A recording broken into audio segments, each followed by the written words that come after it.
નમસ્તે વિદ્યાર્થી મિત્રો, આજે આપણે બીએસસી સેમિસ્ટર 4ની અંદર પેપર નંબર CCBOT 221માં યુનિટ 2 બાયોકેમિસ્ટ્રી એટલે કે જૈવ રસાયણ. હવે જૈવ રસાયણ એટલે શું? તો જૈવ એટલે કે જીવિત, જે જીવિત સજીવો છે, વનસ્પતિઓ છે, તેની અંદર રહેલા રસાયણો એટલે જૈવ રસાયણ. તો જૈવ રસાયણની અંદર કયા કયા રસાયણો આવી શકે? તો સામાન્ય રીતે કાર્બોહાઈડ્રેટ છે, પ્રોટીન છે, લિપિડ છે, એમિનો એસિડ્સ છે. આ બધા જે છે તે દરેક સજીવની અંદર આવેલા હોય છે. તો તેમાંથી આપણે સૌપ્રથમ કાર્બોહાઈડ્રેટ્સ વિશેની ચર્ચા કરીશું. તો કાર્બોહાઈડ્રેટ્સ એટલે શું? કાર્બોહાઈડ્રેટનો અર્થ કાર્બન અને પાણીયુક્ત કાર્બનિક સંયોજનો એવો થાય છે. વનસ્પતિ દ્વારા પ્રકાશ સંશ્લેષણની ક્રિયાથી કાર્બોહાઈડ્રેટ્સ ઉત્પન્ન થાય છે, તે આપણે સૌ જાણીએ છીએ. જેનું સંશ્લેષણ નીલકણમાં સૂર્યપ્રકાશની હાજરીમાં કાર્બન ડાયોક્સાઇડ અને પાણીની મદદથી આ ગ્લુકોઝનું નિર્માણ કરે છે, એટલે કે કાર્બોહાઈડ્રેટનું નિર્માણ કરે છે. કાર્બોદિત એ સૂર્ય શક્તિનું રાસાયણિક શક્તિમાં સંગ્રહિત સ્વરૂપે રૂપાંતર કરે છે. આમ વનસ્પતિ માટે સંગ્રહ શક્તિ તરીકે વર્તે છે અને વનસ્પતિની વૃદ્ધિ વિકાસ માટે તે ઉપયોગી નીવડે છે. કાર્બન, હાઇડ્રોજન અને ઓક્સિજનના ચોક્કસ પ્રમાણથી બનતા કાર્બનિક પદાર્થને કાર્બોહાઈડ્રેટ્સ કહે છે. એટલે કે કાર્બન, હાઇડ્રોજન અને ઓક્સિજનનું પ્રમાણ જે છે તે 1:2:1 જેટલું હોય છે. તેથી મોટાભાગના કાર્બોહાઈડ્રેટનું સૂત્ર જે છે તે CnH2ON છે, જ્યાં N એ કાર્બનની સંખ્યા દર્શાવે છે. જો N બરાબર 6 હોય તો C6H12O6 એટલે કે ગ્લુકોઝ બને છે. કાર્બોહાઈડ્રેટ જે છે તે સ્વાદે ગળ્યા હોવાથી તેઓને શર્કરા તરીકે પણ ઓળખવામાં આવે છે. હવે આપણે કાર્બોહાઈડ્રેટનું વર્ગીકરણ જોઈએ. તો કાર્બોહાઈડ્રેટ મુખ્યત્વે 2 પ્રકારમાં વિભાજિત થયેલા છે. એક છે શર્કરા અને બીજી છે બિન શર્કરા. શર્કરાની અંદર મોનોસેકેરાઇડ અને ઓલિગોસેકેરાઇડનો સમાવેશ થાય છે. શર્કરાયુક્ત જે કાર્બોહાઈડ્રેટ છે એટલે કે મોનોસેકેરાઇડ અને ઓલિગોસેકેરાઇડ જે છે તે સ્વાદે ગળ્યા હોય છે, જ્યારે બિન શર્કરાની અંદર પોલિસેકેરાઇડનો સમાવેશ થાય છે અને તે સ્વાદે ગળ્યા હોતા નથી. મોનોસેકેરાઇડ એ એક જ અણુયુક્ત શર્કરાનો બનેલો હોય છે, જ્યારે ઓલિગોસેકેરાઇડ જે છે તે 2 થી 10 અણુયુક્ત શર્કરાનો બનેલો હોય છે. તેમાં 2 પ્રકારો છે ઓલિગોસેકેરાઇડમાં, ડાયસેકેરાઇડ અને ટ્રાયસેકેરાઇડ. ડાયસેકેરાઇડની અંદર ઉદાહરણો છે સુક્રોઝ અને માલ્ટોઝ. ડાયસેકેરાઇડ એટલે કે બે મોનોસેકેરાઇડના એકમો જોડાય છે ત્યારે ડાયસેકેરાઇડ બને છે. ટ્રાયસેકેરાઇડ એટલે કે 3 મોનોસેકેરાઇડના એકમો જોડાઈને ટ્રાયસેકેરાઇડનું નિર્માણ કરે છે. મોનોસેકેરાઇડની અંદર કાર્બનની સંખ્યાને આધારે તેના પેટા પ્રકારો છે. તેમાં ટ્રાયોસ એટલે કે તેમાં કાર્બનની સંખ્યા 3 હોય છે, તો તેને ટ્રાયોસ કહેવામાં આવે છે. તેમાં ઉદાહરણ છે ગ્લિસરાલ્ડીહાઇડ. ત્યાર પછી ટેટ્રોઝ, તો તેમાં કાર્બનની સંખ્યા 4 હોય છે, તો તેને ટેટ્રોઝ કહેવામાં આવે છે. ઉદાહરણ છે ઇરિથ્રોઝ. ત્યાર પછી પેન્ટોઝ શર્કરા, તો પેન્ટોઝની અંદર 5 કાર્બનની સંખ્યા હોય છે. એમાં ઉદાહરણ છે રિબોઝ અને ઝાયલ્યુલોઝ. ત્યાર પછી હેક્ઝોઝ શર્કરા કે જેમાં કાર્બનની સંખ્યા 6 હોય છે, અને તે આપણે ઉદાહરણો જાણીએ છીએ, ગ્લુકોઝ અને ફ્રુક્ટોઝ. ત્યાર પછી હેપ્ટોઝ, તો હેપ્ટોઝની અંદર કાર્બનની સંખ્યા 7 હોય છે.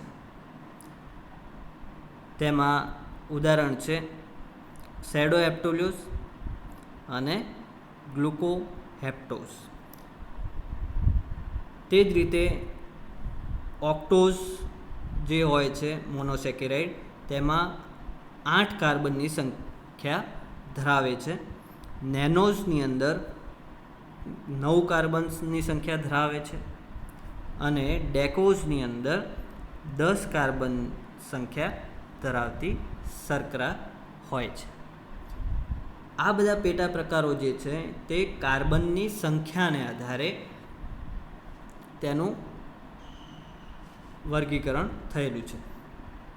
જ્યારે ઓલિગોસેકેરાઇડના પ્રકારો જે છે તે મોનોસેકેરાઇડની સંખ્યાને આધારે છે. એટલે કે ડાયસેકેરાઇડ જે છે તેમાં 2 મોનોસેકેરાઇડ જોડાય છે, જ્યારે અહીંયા ટ્રાયોઝ જે છે તેમાં 3 કાર્બનની સંખ્યા હોય છે.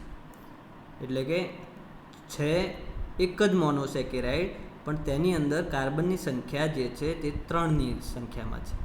જ્યારે અહીં ડાયસેકેરાઇડમાં કાર્બનની સંખ્યા ઉપર કોઈ આધારિત નથી, પરંતુ 2 મોનોસેકેરાઇડ એટલે કે ધારી લો કે ગ્લુકોઝ અને ગ્લુકોઝ 2 જોડાય છે ત્યારે સુક્રોઝ બનતું હોય છે.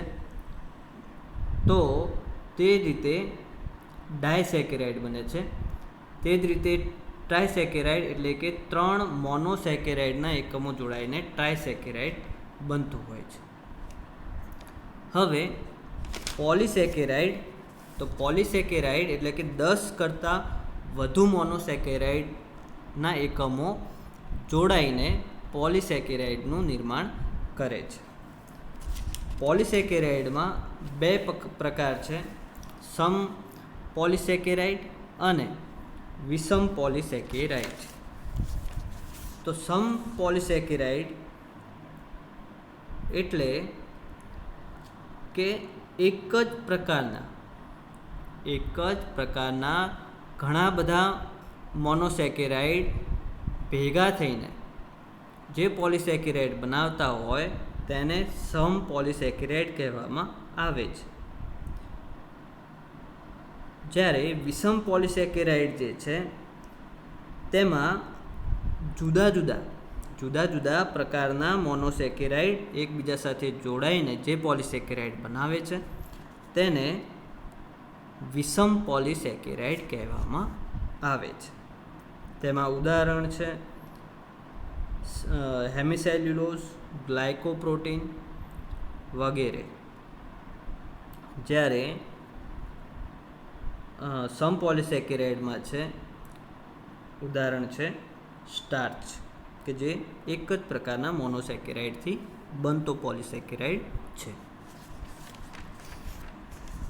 હવે જોઈએ ગ્લુકોઝ અને ફ્રુક્ટોઝનું બંધારણ.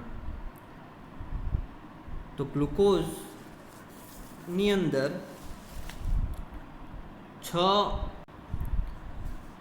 ગ્લુકોઝ એ સ્ટાર્ચના ચયાપચયથી બનતી આલ્ડોહેક્ઝોઝ શર્કરા છે. ફ્રુક્ટોઝ જે છે તે કીટોહેક્ઝોઝ શર્કરા છે. આલ્ડોઝ હેક્ઝોઝ અને કીટોહેક્ઝોઝ એ અહીં જે ક્રિયાશીલ સમૂહ જે છે, જે ગ્લુકોઝની અંદર જે છે તે આલ્ડીહાઇડ સમૂહ છે, એટલે કે CHO સમૂહ રહેલો હોય છે.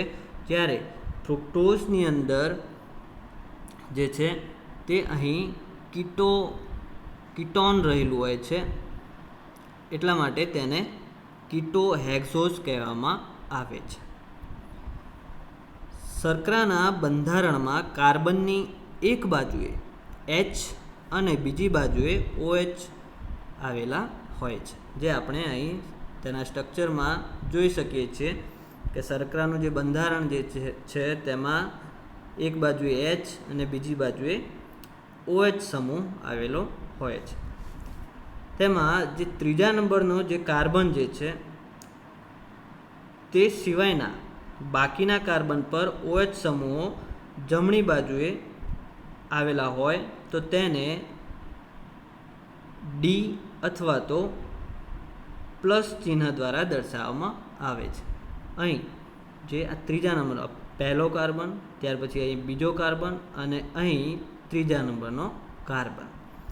તો ત્રીજા નંબરના કાર્બન સિવાયના બાકીના કાર્બન પરના OH સમૂહ જમણી બાજુ, એટલે કે આ સ્ટ્રક્ચરમાં આપણને દેખાઈ રહ્યું છે કે ત્રીજા નંબરના કાર્બન સિવાયના બાકીના જે કાર્બન ઉપરના OH સમૂહ જે છે તે અહીં જમણી બાજુએ આવેલા છે. અને આ જે સ્ટ્રક્ચર જે છે તે ડી ગ્લુકોઝનું કહેવાય છે.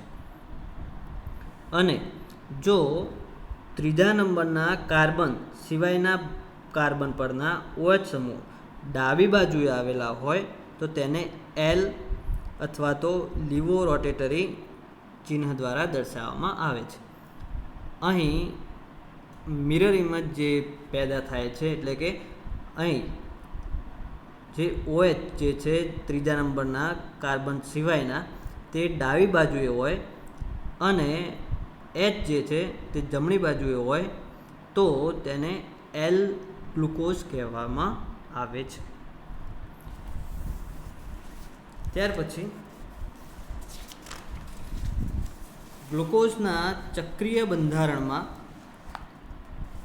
પ્રથમ અને પાંચમો કાર્બન વચ્ચે પરમાણુઓની અદલાબદલીથી ચક્રીય રચના બનતી હોય છે. અહીં પહેલો કાર્બન જે આ ચક્રીય જે રચના જે છે ગ્લુકોઝની જે ચક્રીય બંધારણ જે છે તેનું નિર્માણ કઈ રીતે થાય છે, તો પહેલો કાર્બન અને પાંચમા કાર્બન વચ્ચે પરમાણુઓની અદલાબદલીથી ચક્રીય રચના બને છે. જ્યારે ફ્રુક્ટોઝની અંદર બીજા કાર્બન અને પાંચમા કાર્બન વચ્ચે પરમાણુઓની અદલાબદલી થઈને ચક્રીય રચના બને છે. ગ્લુકોઝમાં જ્યાં આલ્ડીહાઇડ સમૂહ અને હાઇડ્રોક્સિલ સમૂહ વચ્ચે પ્રક્રિયા થઈ ચક્રીય રચના બને છે, જેને હેમી એસેટાઇલ પ્રક્રિયા કહેવામાં આવે છે. એટલે કે CHO પ્લસ OH વચ્ચે જે પ્રક્રિયા થાય છે તેને હેમી એસેટાઇલ પ્રક્રિયા કહેવામાં આવે છે. જ્યારે ફ્રુક્ટોઝમાં કીટોન અને હાઇડ્રોક્સિલ સમૂહ વચ્ચે પ્રક્રિયા થઈ જે ચક્રીય રચના બને છે તેને હેમી કેટલ પ્રક્રિયા કહેવામાં આવે છે. એટલે કે C≡O પ્લસ OH જે પ્રક્રિયા બને છે તેને હેમી કેટલ પ્રક્રિયા કહેવામાં આવે છે. હવે આપણે ગ્લુકોઝમાં આલ્ફા સ્વરૂપ અને બીટા સ્વરૂપ કઈ રીતે કહીશું તો તેના વિશે હવે જાણીએ. ચક્રીય રચનામાં આલ્ફા સ્વરૂપ અને બીટા સ્વરૂપ નક્કી કરવા માટે એનોમેરિક કાર્બન પરના OH સમૂહના સ્થાનને આધારે નક્કી થાય છે. એટલે કે જે કાર્બન ઉપરનો જે OH સમૂહ પોતાનું સ્થાન ફેર કરી શકે છે, એટલે કે ઉપરની બાજુએ અથવા તો નીચેની બાજુએ થઈ શકે, તે કાર્બનને એનોમેરિક કાર્બન કહેવામાં આવે છે. તો અહીં આપણે જોઈ શકીએ છીએ કે OH સમૂહ એનોમેરિક કાર્બનની નીચે હોય.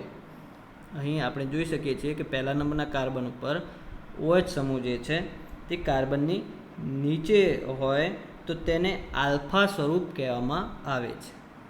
આલ્ફા ડી ગ્લુકોઝ કહેવામાં આવે છે. અને જો OH સમૂહ એનોમેરિક કાર્બનની ઉપરની બાજુએ હોય તો તેને બીટા સ્વરૂપ કહેવામાં આવે છે. એનોમેરિક કાર્બન દ્વારા બનતા આલ્ફા અને બીટા સ્વરૂપને એનોમર તરીકે ઓળખવામાં આવે છે. તો આ હતું આલ્ફા અને બીટા ગ્લુકોઝનું બંધારણ. Thank you.